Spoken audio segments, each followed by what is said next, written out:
नमस्कार दोस्तों, स्वागत है आपका हमारे YouTube चैनल वन एग्जाम में। दोस्तों आज हम बात करेंगे, आगे के क्रम में हम पढ़ रहे थे संधि में हमने चर्चा की थी जो जो जरूरी चीज़ें थी उस पर, जैसे संधि कहाँ होती है, संधि कब होती है, संधि का अर्थ क्या है और संधि में उपसर्ग प्रत्यय इत्यादि क्या होते हैं। ऐसे जो टॉपिक थे उनको हम पढ़ चुके हैं। आज हम देखेंगे संधि के भेद। ऐसे तो संधि के भेद को जान चुके हैं कि संधि के कितने भेद होते हैं, 3 भेद होते हैं, स्वर, व्यंजन एवं विसर्ग। लेकिन आज इन तीनों में से हम स्वर संधि के भेद की चर्चा करेंगे। तो चलिए शुरू करते हैं स्वर संधि के भेद।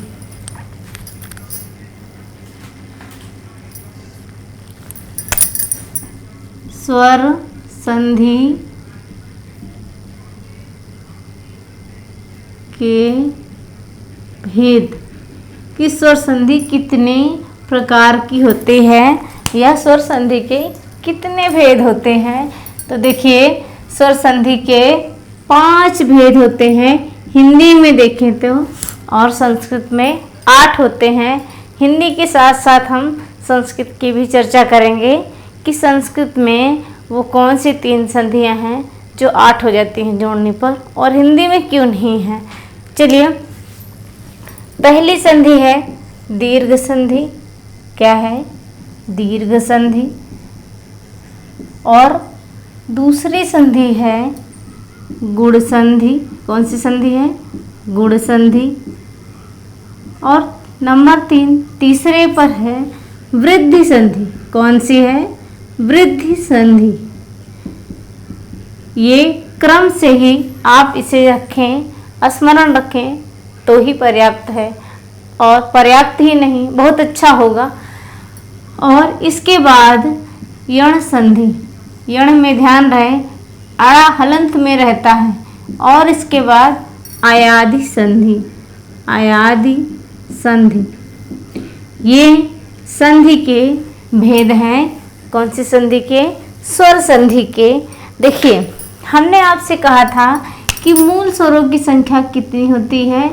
मूल स्वर। हिंदी में स्वरों की संख्या 11 होती है, जिनमें मूल स्वरों की संख्या 4 होती है, आ, ई, उ और री। लेकिन संस्कृत में मूल स्वरों की संख्या 5 होती है, वो है री। री एक ऐसा स्वर है जो हिंदी में विलुप्त स्वर है। कभी आपसे वर्ण चैप्टर से पूछा जा सकता है कि हिंदी में कौन सा स्वर है जो विलुप्त स्वर है, तो वो है री। री। ठीक, चलिए देखिए, हम संस्कृत के अकॉर्डिंग कुछ चर्चा करेंगे। देखते हैं। देखिए, जैसे दीर्घ संधि है तो इसका सूत्र होता है, और कठिन तो नहीं लगेगा, बस कोशिश करिएगा पढ़ने की। देखिए, अकह सवर्णे, अकह सवर्णे दीर्घा। क्या? अकह सवर्णे दीर्घा। और गुण संधि है। गुण संधि का क्या नियम है? आद गुणा, आद गुणा। और वृद्धि संधि है तो वृद्धि रेची, वृद्धि रेची। ठीक। और यड़ संधि का सूत्र है इको यड़ची। देखिए, आपसे हिंदी के चैप्टर में तो कभी नहीं पूछेगा किसका सूत्र क्या है, लेकिन संस्कृत में कभी पूछ सकता है। तो संस्कृत तो केवल सुपर टेट और टेट के लिए ही महत्वपूर्ण है, बाकी हिंदी तो बहुत सारे एग्जामों में पूछा जाता है। लेकिन कभी कभी ऐसे घुमा फिरा के प्रश्न भी पूछ लिए जाते हैं, इसलिए इस दृष्टि से देखना बहुत जरूरी है। आयादि संधि है। आयादि संधि का क्या है? एचो आय या व, एचो आय व या व, आय व या व, एचो आय या एचो आय या यावा ये जो आय व या व, ये क्या है? अयादि संधि का सूत्र है। देखिए हम तोड़ते हैं इनको। आका सवर्णे दीर्घा। देखिए ये आक है, आका मतलब आक, ठीक। सवर्णे मतलब सवर्ण हो, एक जैसे हुबहू हो। दीर्घा दीर्घ हो जाएगा, बड़ा हो जाएगा, ठीक। देखिए अक क्या है? तो अक के अंतर्गत आ, ई, उ, री और ली वर्ण आता है। एक प्रत्याहार है। क्या है? प्रत्याहार है, और इसलिए ये अक कहलाता है। क्या है? प्रत्याहार है। तो अब प्रत्याहार के अंतर्गत इतने आते हैं, तो ली को हमने हटा दिया, और री से बहुत कम ही शब्द बनते हैं। सवर्ण क्या होता है? सवर्ण होता है कि जो सवर्ण का अर्थ ये हुआ कि जिसका उच्चारण स्थान और आभ्यंतर वृत्त मिलता जुलता हो, वो मिल करके दीर्घ हो जाएंगे। तो दीर्घ संधि 4 स्थितियों में होती है। जैसे आ है तो आ की 4 स्टेप होंगे, ई के भी 4 होंगे, उ के भी होंगे, री के भी होंगे, लेकिन ली के नहीं होते। वैसे भी ली का संस्कृत में अधिक प्रयोग होता है, हम हिंदी में बताते हैं। देखिए आ और आ बराबर आ, ठीक।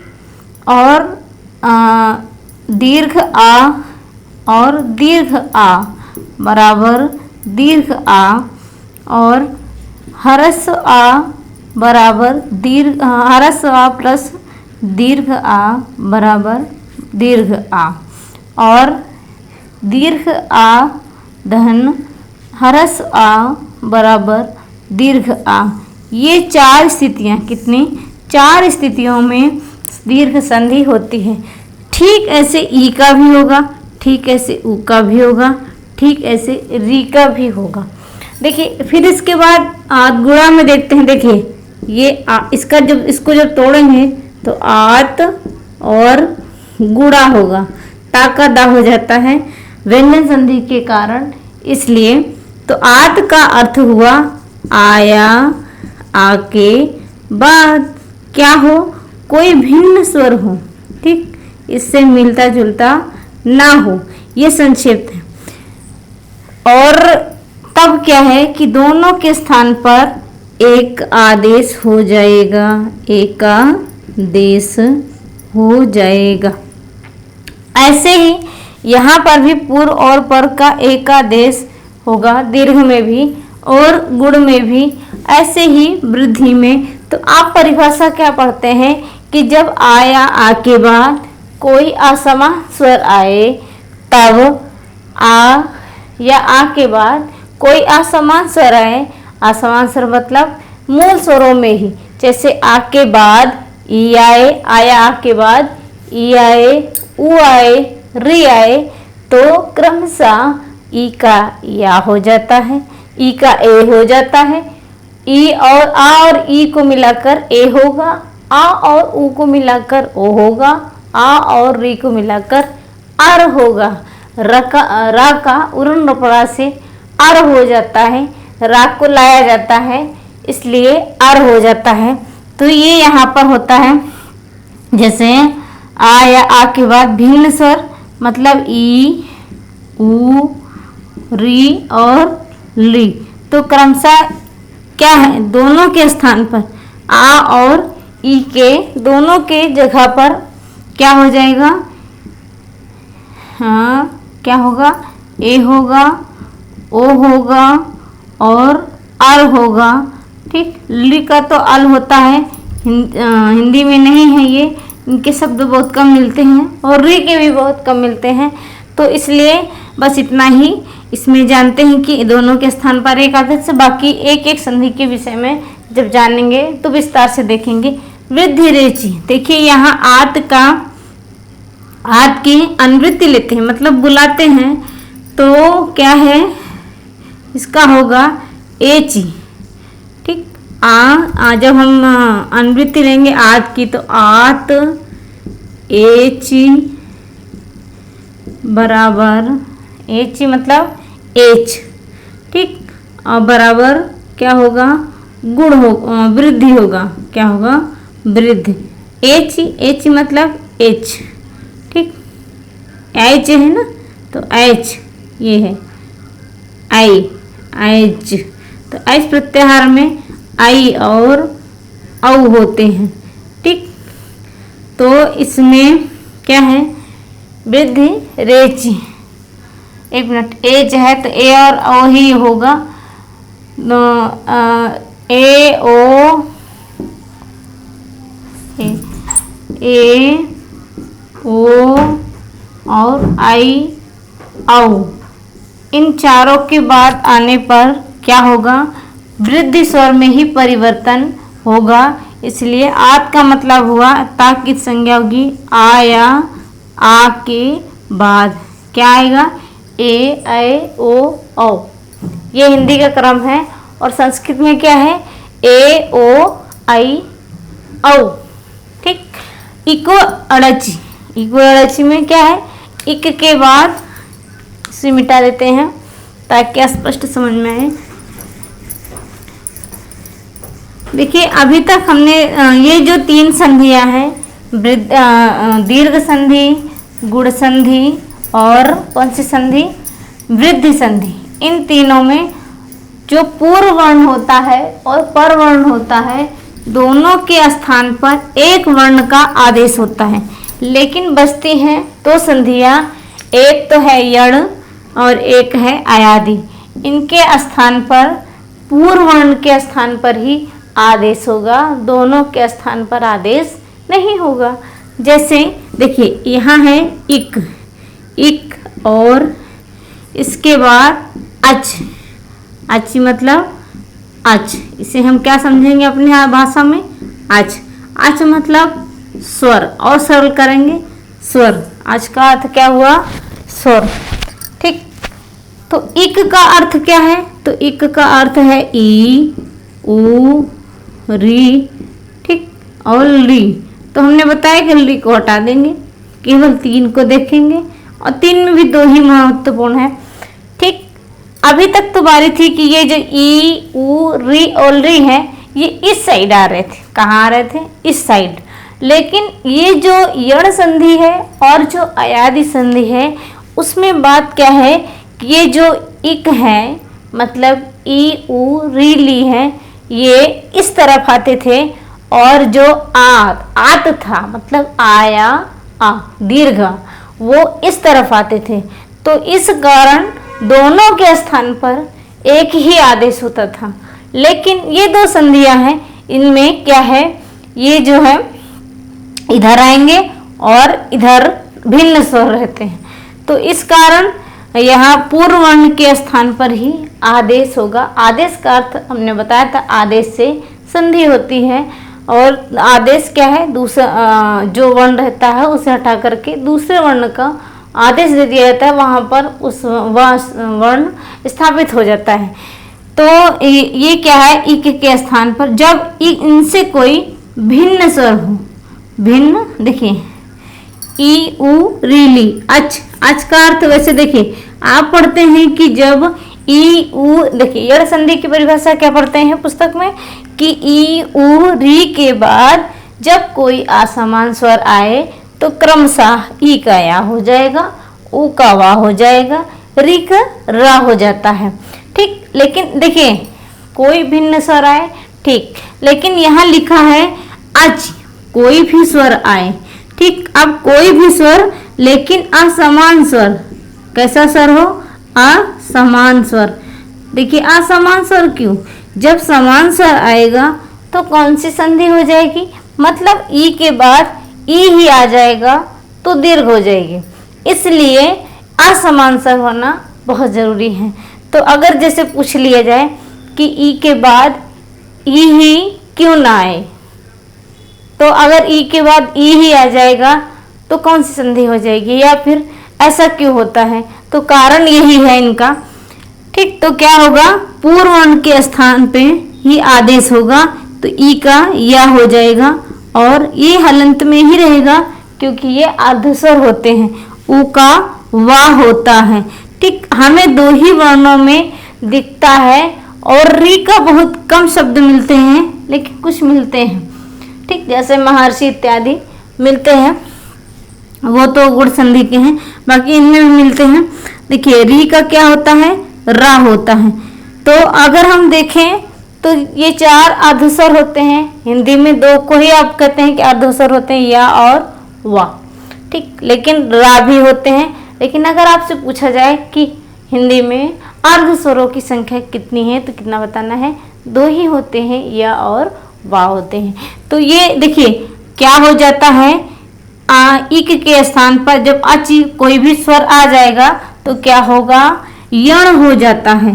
ठीक, यण का मतलब क्या है, देखिए इकह अची, ये अची है ना, इकह अची यणा, मतलब कि इक के बाद कोई भी अच आएगा, कोई भी स्वर आएगा, भिन्न स्वर आएगा, तो यण को आदेश हो जाता है। ठीक, तो अब इसलिए अब यण क्या है, यण के अंतर्गत या, व, र और ला ये वर्ण आते हैं, इसलिए क्या होते हैं, इन्हीं यण कहा जाता है, और इसीलिए यह संधि होती है। ठीक, अब उदाहरण की बात करें, जैसे मधुधन आरी।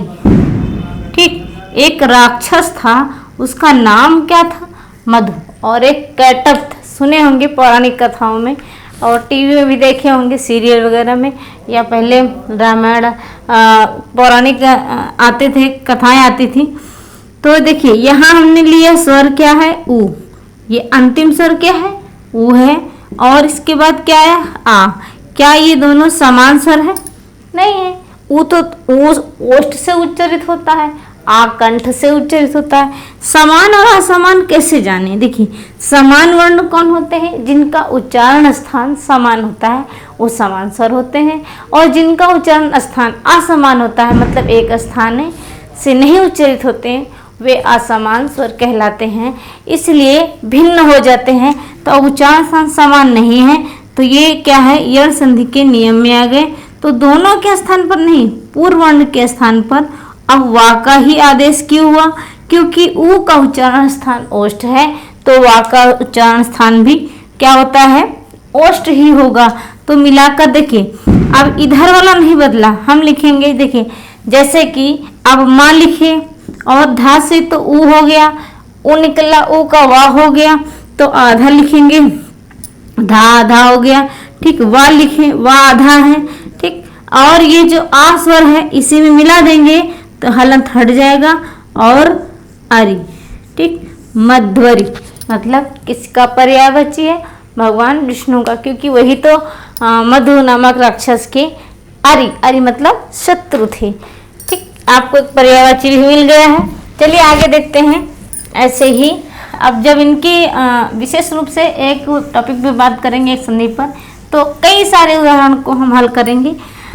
ये संक्षेप में एक नियम है स्वसंधि को समझने का। ठीक, चलिए देखते हैं। एचो अयावा। ठीक, एच एक प्रत्याहार है, एच। ठीक, और उसके बाद कोई क्या आ जाए, अच आ जाए। अच मतलब आप समझ गए होंगे, स्वर। तो ये जो स्वर संधि है हम पढ़ रहे हैं स्वर संधि के भेद। ठीक, स्वर, अब स्वर संधि का दूसरा नाम क्या है, अच संधि। अच मतलब ठीक स्वर। तो अच क्यों कहते हैं, क्योंकि अच एक प्रत्याहार है, और इसके अंतर्गत आने वाले जितने भी वर्ण होते हैं वो सभी स्वर होते हैं, इसलिए इसका नाम अच है। देखिए एच क्या है, एच ए और एच ए ओ आई और औ, ये संस्कृत का क्रम में है। हिंदी में ए आई और ओ औ ऐसे हैं। अब इसमें क्या अंतर है, इसको भी जान लीजिए। देखिए ये प्रत्याहार से बनते हैं, निकलते हैं, और ये आपकी हिंदी वर्णमाला के क्रम में रहते हैं, ए आई ओ औ पढ़ते हैं, लेकिन ये माहेश्वर सूत्र के अकॉर्डिंग है, ए औच ए आई औंग। ठीक, तो ऐसे निकलते हैं। तो अच तक आते हैं, एच और उसके बाद अच। अच मतलब कोई भी भिन्न स्वर। कैसा स्वर? भिन्न स्वर जब आएगा तो पूर्ववर्ण, ये पूर्ववर्ण है ना, क्रमशः इनका ए के स्थान पर क्या होगा? आई। ओ और आई के स्थान पर आए। ठीक, ओ के स्थान पर आओ, आओ के स्थान पर आओ। क्या हो जाएगा? आदेश होगा। पूर्ववर्ण के स्थान पर ही आदेश होगा। जैसे हम कह दिए कि नायक, एक शब्द लिखे नायक। अब है कि जहाँ बीच में या आ जाए, यड़ संधि रहती है, बीच में या आ जाए, वा आ जाए और या वा आ जाए तो यड़ होगी या तो आयादी होगी, तोड़ा जाएगा। लेकिन ये पूर्णतः हर जगह लागू नहीं होता, लेकिन अधिकतर लागू हो जाता है। तो देखिए जैसे नायक हमने लिखा तो तोड़ेंगे कहाँ से? देखिए ये लिखा है या, तो जब या का परिवर्तन किस में होता है? और यहाँ लिखा है आय, तो आय, आय कहाँ होता है? किसके स्थान पर? आय के स्थान पर। किसके स्थान पर? आय के। तो हम ना के ऊपर मात्रा लगा देंगे आई। फिर उसके बाद क्या है? इसमें आ है और लिखेंगे का। ठीक, तो क्या हो गया? नई धन अक। तो ये ना है, ना में आई है। ठीक, आई है तो इसके स्थान पर क्या हो गया? आय हो गया। और अब इसी आय में या में आ को मिलाएंगे तो आय हो गया और का लिख दिए और इस ना में आ मिला देंगे तो क्या बन जाएगा? नायक।